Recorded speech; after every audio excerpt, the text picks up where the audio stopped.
नमस्ते दोस्तों। हम उस दौर में जी रहे हैं जहाँ हमें सब कुछ अभी चाहिए। हमें सफलता अभी चाहिए, जवाब अभी चाहिए और शांति भी अभी चाहिए। हम भाग रहे हैं, लगातार भाग रहे हैं। लेकिन कभी कभी ऐसा होता है कि हमारे पास दुनिया की हर सुख सुविधा होती है, लेकिन फिर भी अंदर एक अजीब सा खालीपन, एक शोर, एक बेचैनी होती है। हम दुनिया तो जीत लेते हैं, लेकिन खुद से हार जाते हैं। आज की कहानी एक ऐसी राजकुमार और गौतम बुद्ध की है, जो आपको ये सिखाएगी कि जब मन में विचारों की आंधी चल रही हो तो उसे कैसे शांत किया जाए। एक समय की बात है, एक बहुत ही प्रतापी राजकुमार था जिसका नाम था आदित्य। आदित्य बहुत वीर था, उसने कई युद्ध जीते थे। उसका राज्य बहुत विशाल था, उसके पास धन दौलत, दास दासियां, सब कुछ था। लेकिन आदित्य के जीवन में एक समस्या थी, उसका मन कभी शांत नहीं रहता था। जैसे युद्ध के मैदान में तलवारें खनकती थी, वैसे उसके दिमाग में 24 घंटे विचार चलते रहते थे। उसे गुस्सा बहुत जल्दी आता था, उसे बेचैनी होती थी, उसे रातों को नींद नहीं आती थी।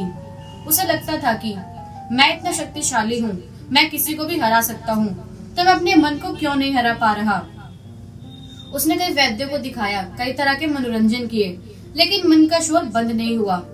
तभी उसे पता चला कि पास के जंगल में गौतम बुद्ध अपना शिविर लगाए हुए हैं। राजकुमार ने सोचा, सुना है वे जागृत पुरुष है, शायद उनके पास कोई ऐसा मंत्र होगा, कोई ऐसा जादू होगा जो मेरे मन को एक पल में शांत कर दे। राजकुमार अपने घोड़े पर सवार होकर पूरी शान और शौकत के साथ बुद्ध के पास पहुंचा। बुद्ध एक पेड़ के नीचे शांत बैठे थे। उनके चेहरे पर एक ऐसा तेज था जैसे कोई ठहरा हुआ सागर हो। राजकुमार ने घोड़े से उतरकर प्रणाम किया और सीधे अपनी बात कही, तथागत, मेरे पास सब कुछ है लेकिन शांति नहीं है। मेरा मन एक जंगली घोड़े की तरह भागता रहता है। मैं इसे रोकना चाहता हूँ, लेकिन ये रुकता नहीं। मुझे कोई ऐसा उपाय बताइए, कोई ऐसा मंत्र दीजिए कि मैं अभी इसी वक्त शांत हो जाऊं। बुद्ध ने धीरे से आंखें खोली, राजकुमार को देखा और मुस्कुराए।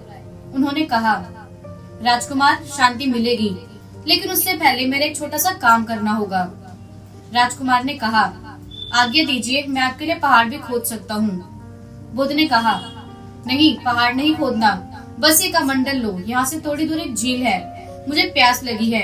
जाओ उस झील से मेरे लिए थोड़ा पानी ले आओ। राजकुमार को लगा ये तो बहुत मामूली काम है। वह कमंडल लेकर झील की तरफ चला गया। जैसे ही राजकुमार झील के किनारे पहुंचा, उसने देखा कि वहाँ एक बहुत बड़ी समस्या है। अभी अभी वहाँ से कुछ बैलगाड़ियां गुजरी थी और कुछ जानवरों ने पानी में हलचल मचा दी थी। इस वजह से झील की तलहटी की सारी मिट्टी ऊपर आ गई थी। सूखे पत्ते और गंदगी पानी में तैर रहे थे। पानी बिल्कुल मटमैला और पीने के लायक नहीं था। राजकुमार ने सोचा, ये गंदा पानी में बुद्ध जैसे महापुरुष को कैसे पिला सकता हूँ।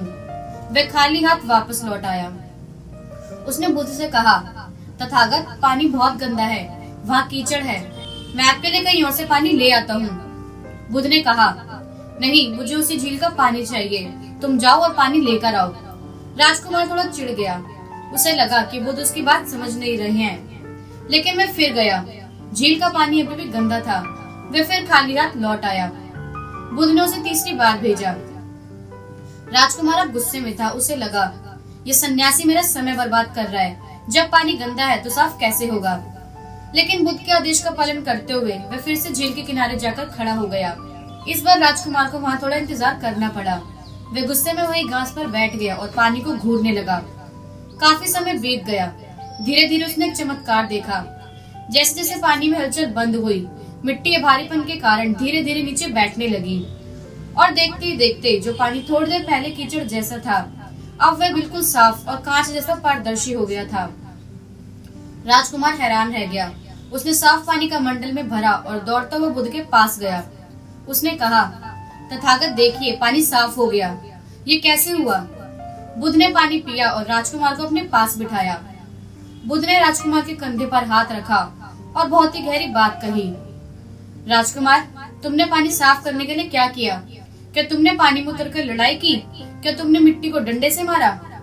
राजकुमार ने कहा, नहीं प्रभु, मैंने तो बस इंतजार किया, मैंने उसे छेड़ा नहीं, उसे शांत छोड़ दिया। बुद्ध मुस्कुराए और बोले, बस यही तुम्हारे शांत मन का उत्तर है। तुम्हारा मन भी उस झील के पानी की तरह है। जब इसमें गुस्से, चिंता और डर की मिट्टी ऊपर आ जाए तो उसे जबरदस्ती दबाने की कोशिश मत करो, उससे लड़ो मत, बस थोड़ी देर के लिए शांत होकर किनारे बैठ जाओ। जैसे मिट्टी अपने आप नीचे बैठ गई, वैसे अगर तुम अपने विचारों को छेड़ोगे नहीं तो वह भी थोड़ी देर बाद अपने आप शांत हो जाएंगे।